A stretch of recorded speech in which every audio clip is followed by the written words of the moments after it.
Hey, what's up? Today I'll be showing you how to create a 2D physics sim in Blender. And why Blender and not just a different program? Well, because you'll notice I also have a 3D object in the scene too. So this approach can combine both 2D and a 3D sim. So the idea here is to create two separate containers to stabilize the 2D physics. I'll just create some boxes. So there we go. I'll set up the camera too. And I'll make it orthographic and also a size for stories and social media. Now that works well, then I'll create all the walls as well. And now I'm going to set up the rigid body properties. So let's make all these passive, make it a box. So if you forgot to apply it to the other ones, just shift click and then go to object, rigid body, and copy from active. So now they all have the same properties. So I will make the front and the back. So this is container 1, and then this is container 2. Now on this middle one here, I want to remove all the friction, and you'll see why soon. And then I will select all these and make sure that it is on all the collection layers.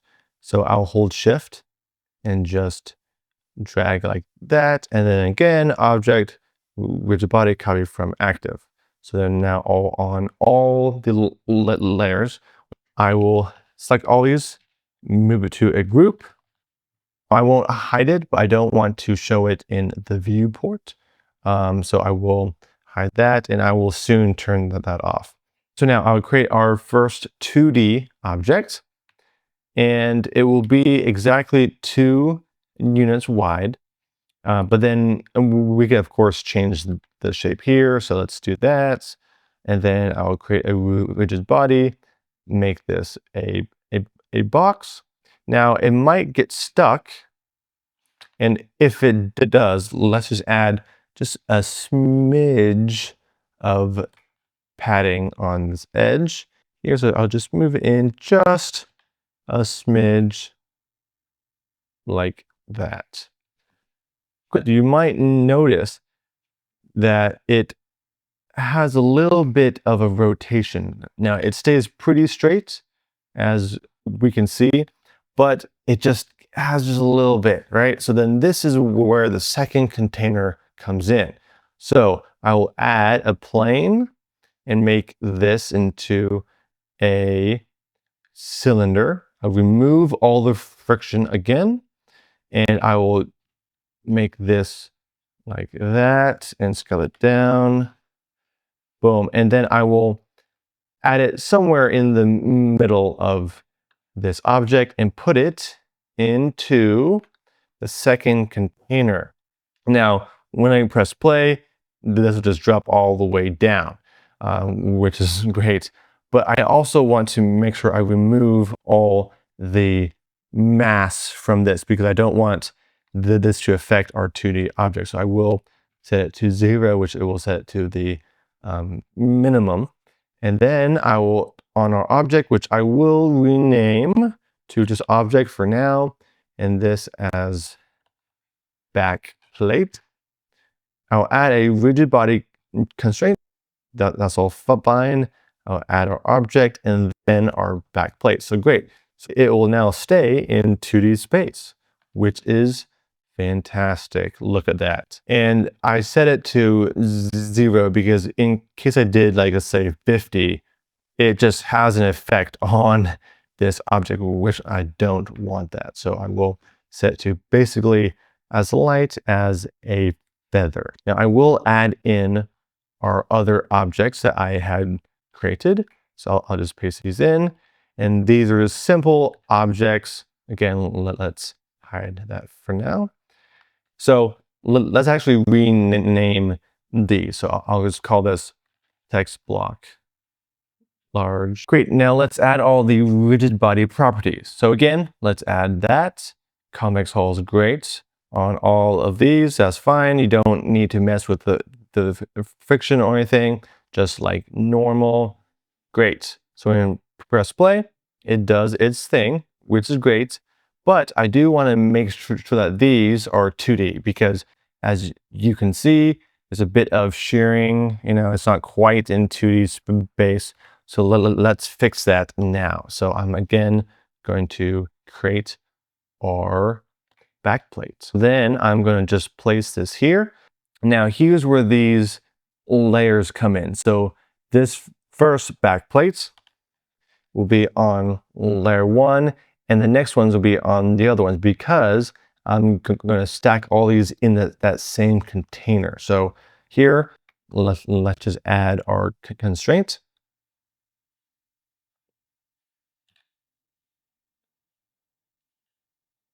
So this now has that 2D sim on that. Now let's duplicate that.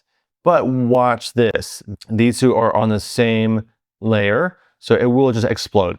Boom. See, we don't want that. So for this one, I will set it to layer 2. So now they both act in that same space without colliding into each other. So again, I will add that rigid body constraint. Boom, now we have 2. That is great. And I'll just do this again for these last 2 objects. Great. That looks good. Let's do it one more time for this one. Making sure again that we select the next layer. Great. So now we have our rigid body sim, and it should be doing well. Great. I'll also just move these into that hidden collection. And now's the time that we can start to texture this. So I'll just add just a basic texture to this, nothing crazy. And then for these, I'll make it a shadeless material. So I'll just call this, say, red. And I'll just add an RGB, plug that in, and just do something like that. I'll also do that on this. Great. So now, when I go into rendered view, it should look like that. So these are all 2D technically, and that is 3D. So let's add some lighting. Great. Now, before we do too much, I do want to bake all the animation so it stays in place when we add all the other fun stuff. So let's select all our objects and go to Object, Rigid Body, and Bake to Keyframes. There we go. So now it should look the same, but now the animation is baked in. So cool. Let's make sure it's transparent, and let's set an output, and let's just render this out. And then after that's done rendering, we want to export these objects into After Effects to then add some text on top. And now I want to get a extension. So I will look for, how I did that, JSX, and this will allow us to export the 3D animation into After Effects. So I will select the 2 objects I want to add text to and the camera, and go to File, Export JSX, make sure it's selected only, and that's all good. Export, and then let's open After Effects. Let's import that JSX file. So let's go to Scripts, Run Script, and then let's add that in. Let's call it like main scene. Click OK. So now you'll see that these 2 objects have been created. Great. Now let's also import our render and make sure that is the same frame rate as our Blender scene. So let's change that. Great. Now, you'll notice that these do not really line up. What's up with that? Well, it's because in After Effects, we don't have a thing as an isometric or an orthographic camera. They just don't have that. So the trick is to do an insane zoom. So let's do just like 50,000, something crazy.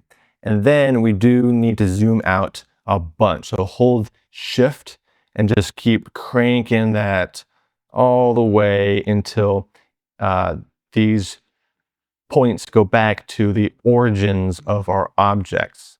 So something like that looks about right.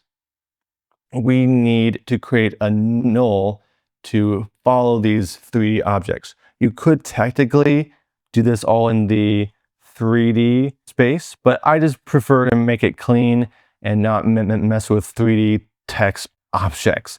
So to do this, let's just create a null object. And in the rotation, we will add the following code. And I'll provide this in the description as well.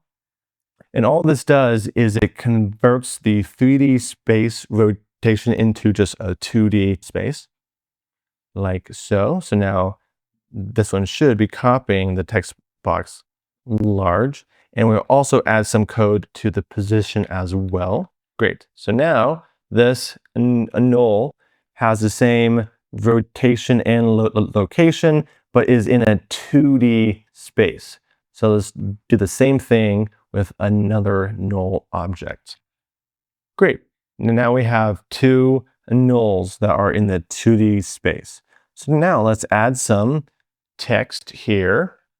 Looks so fun. And we'll parent that to the null 1. Let's just add some more text here too, and parent that to null 2. Great, look at that. Now we have some text on our comp as well. And just a side note, you could totally just put anything on this. Any sort of texture, picture. You could even put a picture of your own cat, like so. So I'll scale her down a bit. And look at that. You can put it there. And I would parent this to also null 1. Ta-da! So lots of fun things that you can do with that. And then now I'll add some effects to just kind of send it over the top. So let's add a background. Let's give it a little bit of a tint, like so. I'll do the classic blur and sharpen. So let's do that real quick. Blur it like 0.5. Also add a sharpen on top. Nice. So it gives it a bit of a crunch. And then to really make it fun, let's add some texture. So shameless plug, I am using my own displacement maps from Newhead. I'll add this 4K dust texture. I'll add that in. And I'll then just add a displacement map on top, like so, and use that dust just a little bit, and it adds some of that grain, that fun little texture to the edges. And I'll also, again, shameless plug, I'll use the scan texture to add a little bit more of that texture on top, like so. And I'll just screen this over the whole thing and turn that way down. So now we have this fun project. Boom, there we go. I hope you enjoyed this tutorial. If you have any questions, feel free to contact me. And if you create something awesome, please tag me. I would love to check it out.